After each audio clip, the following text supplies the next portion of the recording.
ماشاءاللہ جناب صاحبزادہ شہزادہ سید محمد صدیق فیروزی دامت برکاتہ عالیہ بڑے خوبصورت انداز میں حضور محبوب مرشد کریم کی تقریر کو انگلش میں سپیچ فرما رہے تھے. دعا ہے اللہ تعالیٰ شہزادے کے علم میں اور عمر میں برکت عطا فرمائے اور مالک کا یہ فیض تا قیامت جاری ساری فرمائے. آمین.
اعوذ باللہ من الشیطان الرجیم بسم اللہ الرحمن الرحیم.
باللہ من الشیطان الرجیم بسم اللہ الرحمن الرحیم۔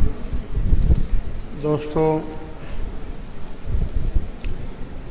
یہ کچھ محمد شہباز فیروزی فیصل آباد والے کی والدہ بیمار ہیں، لیاقت فیروزی کے والد بیمار ہیں، ان کے لیے دعائے صحت کی دعا، اور آج رضا الہی سے حاجی مختار صاحب گھڑی ساز ڈگ روڈ میں جو تھے، ان کا بھی رضا الہی سے انتقال ہو گیا ہے، ان کے لیے دعائے مغفرت فرمائیں اور بیماروں کے لیے صحت کی دعا۔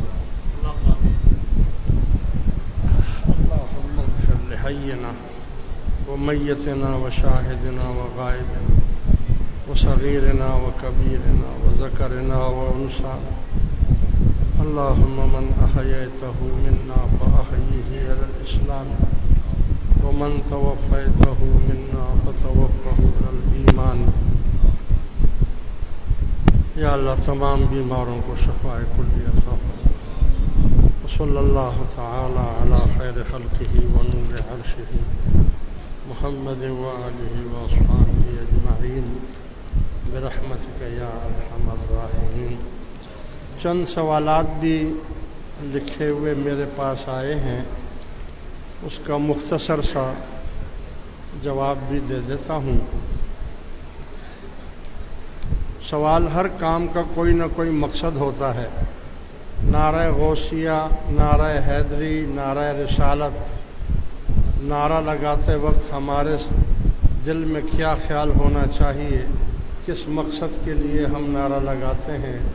کسی مولوی صاحب سے سنا کہ خلیفہ چہارم کا نعرہ لگایا جاتا ہے، خلیفہ اول کا نعرہ کوئی نہیں لگاتا، حالانکہ پہلا نمبر ان کا ہے۔ کون سا نعرہ کس مقصد کے لیے لگایا جاتا ہے، اس کی الگ الگ وضاحت فرما دیں۔ پہلی بات تو یہ ہے کہ نعرہ تکبیر اور نعرہ رسالت یہ صرف عشق اور محبت کے لیے لگایا جاتا ہے، اس میں اور کوئی مقصد نہیں ہوتا۔ نعرہ تکبیر سے مراد اللہ اکبر، اللہ کی تعریف کرنا۔ نعرہ رسالت سے مراد رسول اللہ صلی اللہ علیہ وسلم کو یاد کرنا اور ان کی طرف توجہ کرنا۔ نعرہ غوثیہ سے مراد ہمارے اپنے پیر و مرشد حضور غوث پاک کی طرف توجہ کرنا، اور نعرہ حیدری سے مراد جو ہے وہ حضرت علی کرم اللہ وجہہ الکریم کی طرف توجہ کرنا۔ یہ سب عشق اور محبت کی باتیں ہیں۔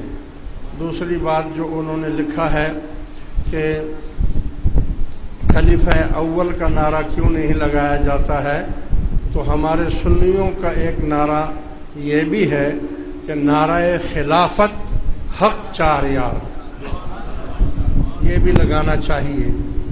اس میں تمام چاروں یار آ جاتے ہیں، خلفائے راشدین اس میں آ جاتے ہیں، اور جہاں دوسرے نعرے لگائے جاتے ہیں وہاں پر نعرہ خلافت بھی لگنا چاہیے۔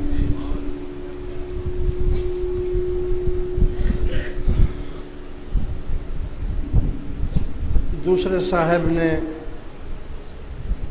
یہ لکھا ہے، جو دعائیں لکھی ہیں بہت اچھی دعائیں ہیں، اس کو پڑھتے رہنا چاہیے، اس میں آپ کے لیے بھلائی ہے۔ دوسرے، آپ نے جو یہ لکھا ہے کہ میں حافظ قرآن ہوں، تجوید کے ساتھ پڑھا ہے، لیکن اس کے بھی آخری 10 پارے یاد نہیں ہوتے، نہ پڑھنے کو دل کرتا ہے، بے روزگار ہوں، جہاں بھی کوئی کام کرنے جاتا ہوں ناکام ہو جاتا ہوں۔